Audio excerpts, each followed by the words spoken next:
Hey loves, welcome to today's live feed. I'm sitting here down in my studio where I create all kinds of stuff, but today what we're creating is a conversation. So I have to share with you, I have not had the best week and my contour is looking a little strong as I'm seeing it here in the camera, so bear with me. But I think it's all even more relevant. So the topic today is our feelings and how our feelings about our body affect our reality and our experience. And I definitely have something to say about that. I've had some experience with that in my own life, and I know you ladies have too, so please chime in. Where should I start? I guess I'll back up and start with when I first became aware of this stuff and when it started to become a big issue for me.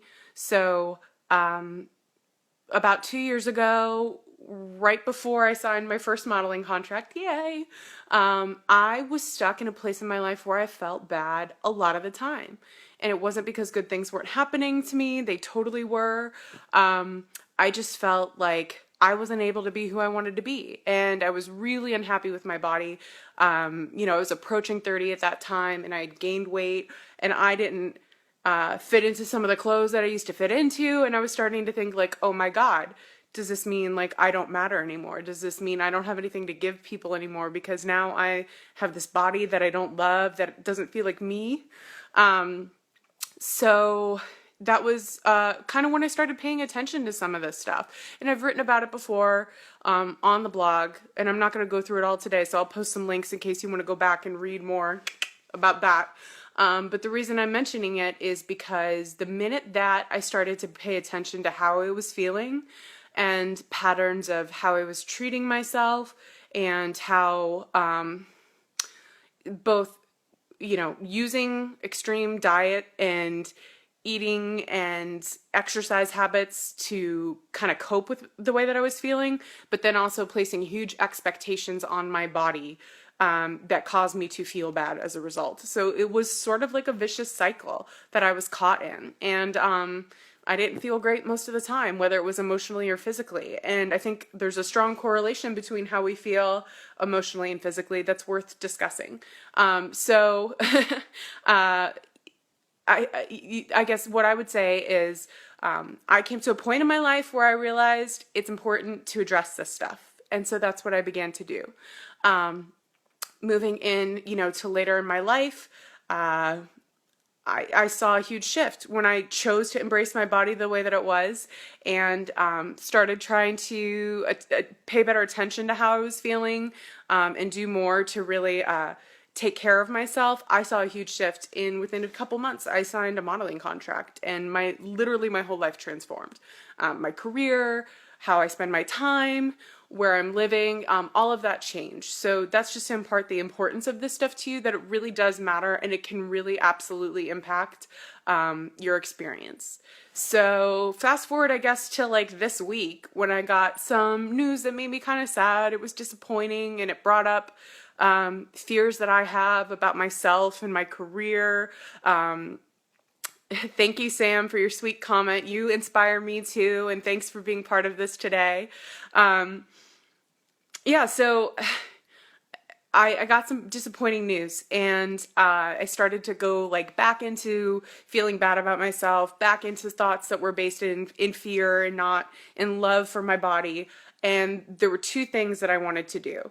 The first one was go for like a really long, hard run. And the second was eat. Not like a salad, like unhealthy food.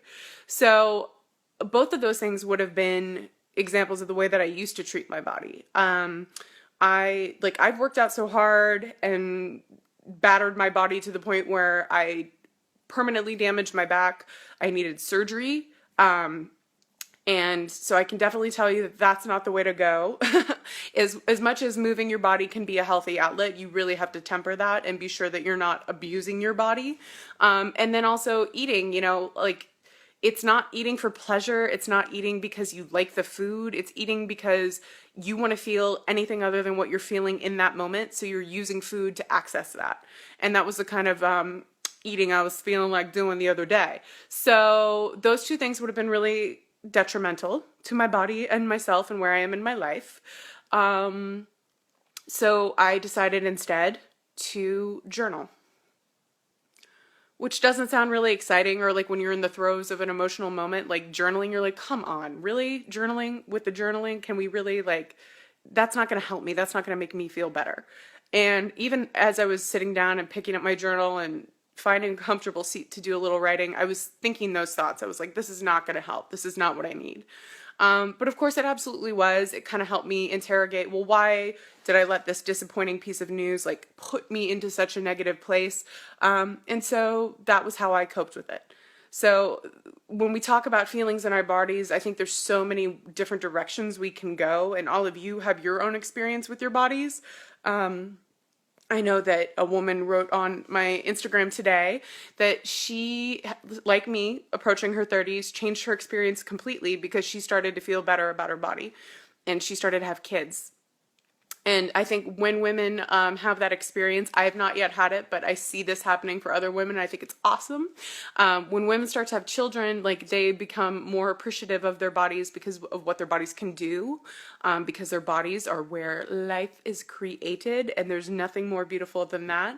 And so then like her experience really opened up and started to change, and she found her life to be a little bit more fulfilling as a result.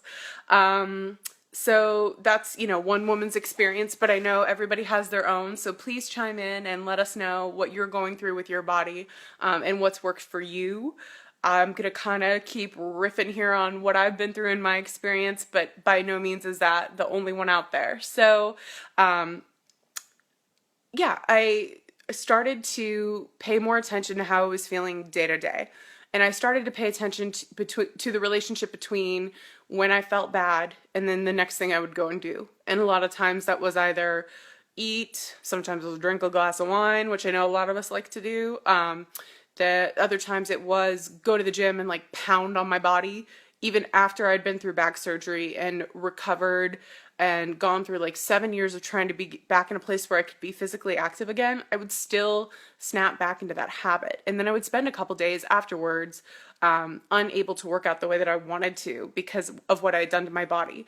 And other times, from the eating or the drinking, like you feel gross after you do that. It doesn't make you feel good. And like what you wanted when you picked up that glass of wine or that piece of cake, or when you put on your shoes and went out for that hard run, you did that because you wanted to feel better. But all you're really doing is make yourself feel different.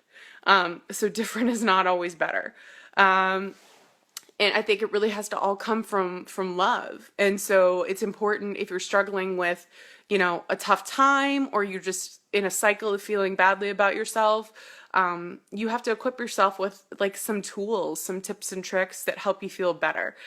So for me, that has been journaling is a big one. And I know, again, it doesn't sound cool. It doesn't sound helpful. It sounds like kind of woo-woo and out there, and like, what is putting a pen in my hand really going to change?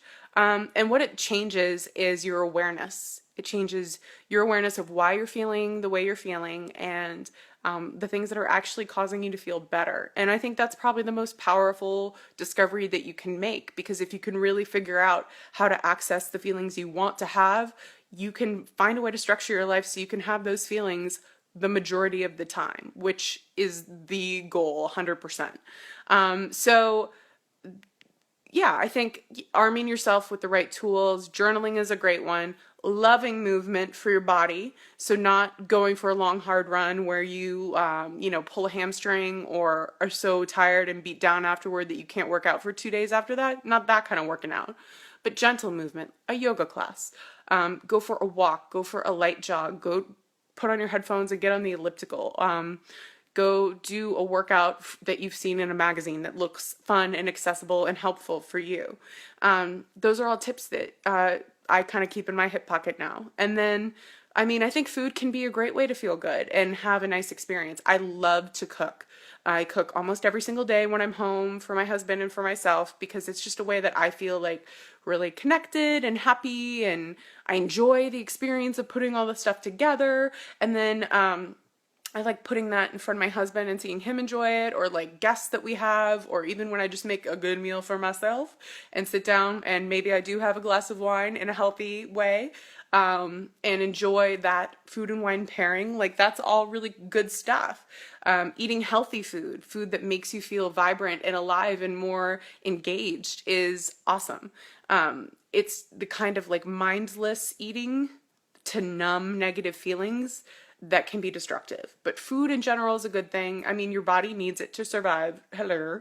And, it's what fuels your body. So it's not that food is always bad. Sometimes that can be a good thing. Some other things that are really helpful, I think more than anything, just talking to other women about what you're going through with your body is very important. For me, I have a few people in my life that I talk to, one of whom is my manager, Alexandra Bose, at True Model Management. She is a great resource, especially in this industry where we're made to feel so many different ways about our bodies. As models, we get like crazy feedback sometimes, and it can be really easy to let that weigh you down and make you feel like, ugh, I'm not pretty, I'm not valuable, nobody wants to hire me, or whatever it is. Having Alexandra as a resource to remind me that, you're good, sister, and there's a reason that all this crazy stuff happens the way that it does, is really helpful. But I talked to my mom about my body. We were here on this couch last week talking to all of you too.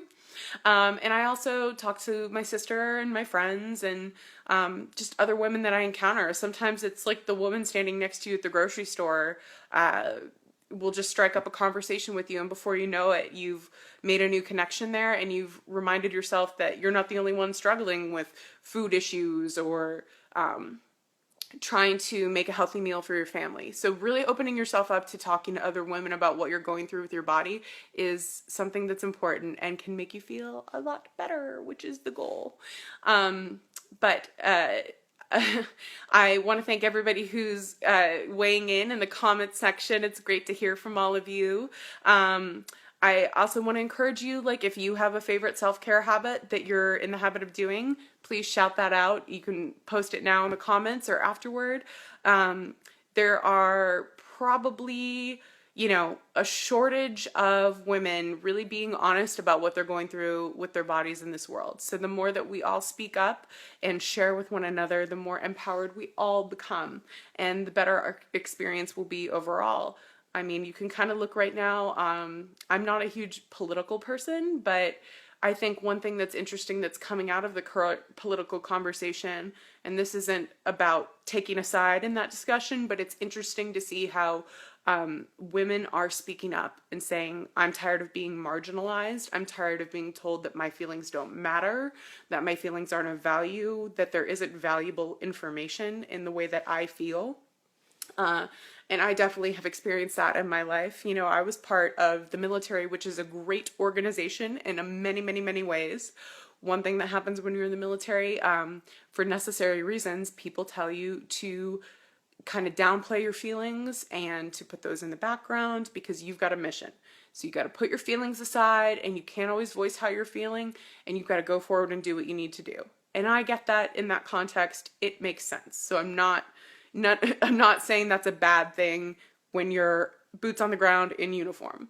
When you translate that to your daily life, in my case, I was a midshipman, a college student, and I was being told not to honor my feelings, and the men in my life were saying that my feelings didn't matter. And it took me a long time to change my thought patterns, which we talked about last week.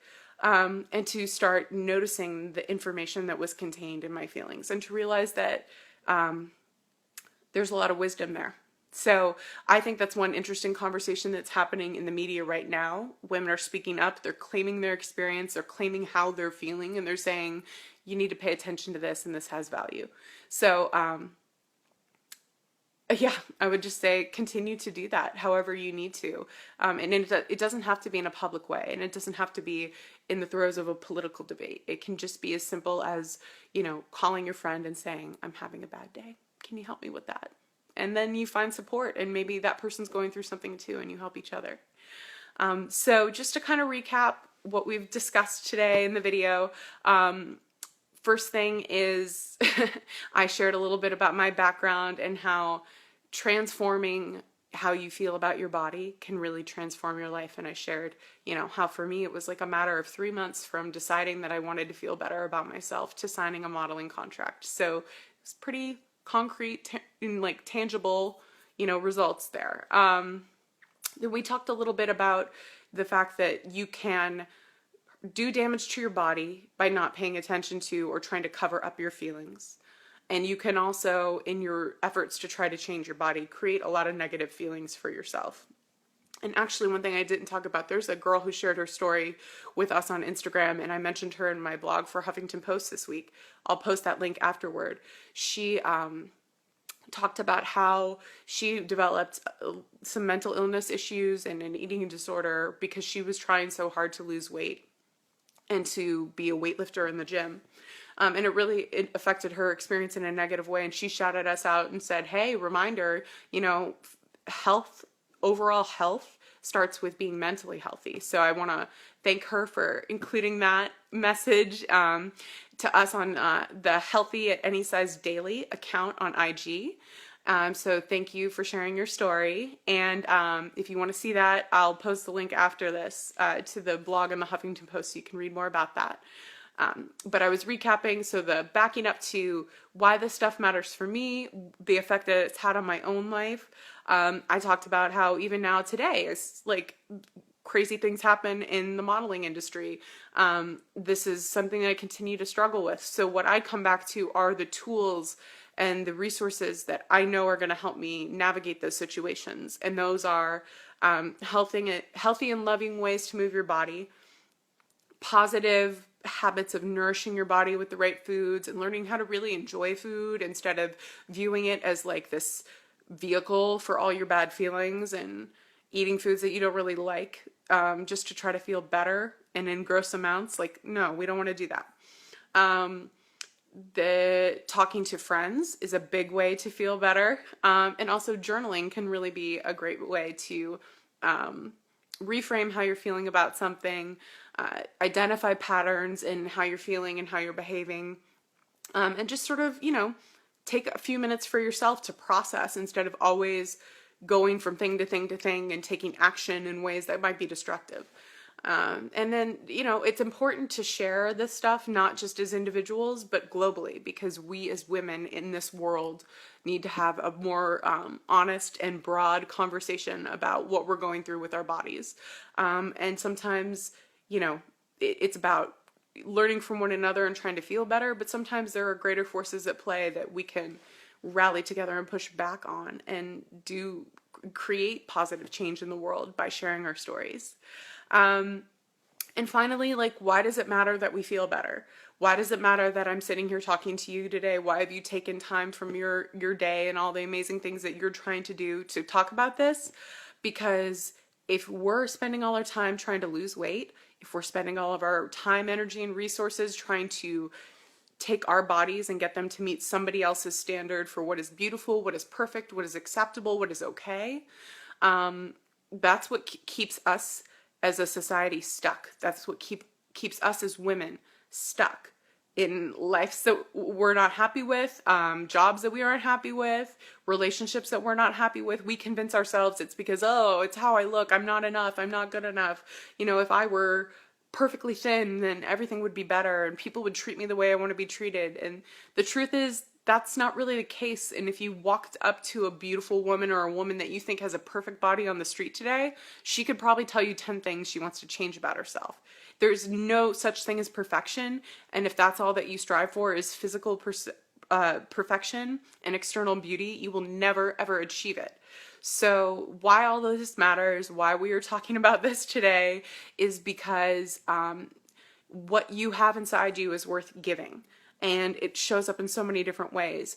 You as a mother, you as a professional, you as, amazing medical and science and technology, engineering, education, any profession out there, finance, business, whatever you're doing, HR, you have a gift to give. And if you're spending all of your time focused on how you look and trying to look better, you're not doing what it is you were put on this earth to do. And you're robbing all of us, frankly, of that great stuff that you could be giving. So you're kind of cheating everybody and playing small. And we don't want to see you do that. So the reason that it's worth spending time on this is because you, inside you, there's a woman that you know you were born to be, a woman that you want to be.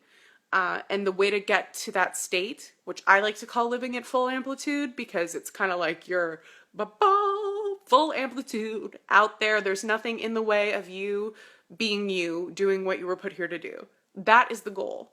And if body image isn't what's keeping you from it, if it's other stuff, like, address that by all means. But I know for a lot of us, it's body image. So that's why we're having this conversation today. I hope that you continue to be part of this conversation with me and other people.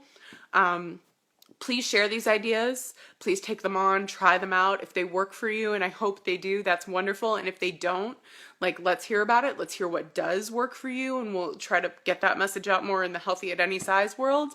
But most importantly, just keep doing the amazing things that you were put here to do. And don't let your feelings about your body or anybody else's negative opinion about you or towards you or, any of that stop you from being the woman that you want to be. So thanks for joining today. I appreciate all the comments. If I didn't get to it in the broadcast, I'll definitely hop on afterward and share. I'm going to post a couple links here for everybody. Also, if you're not on my mailing list, there's a lot of additional downloads and content coming out in the next couple weeks that only people on the mailing list get. So I'll post a link for you to sign up there as well. Thank you for joining and have a wonderful day. Go shine.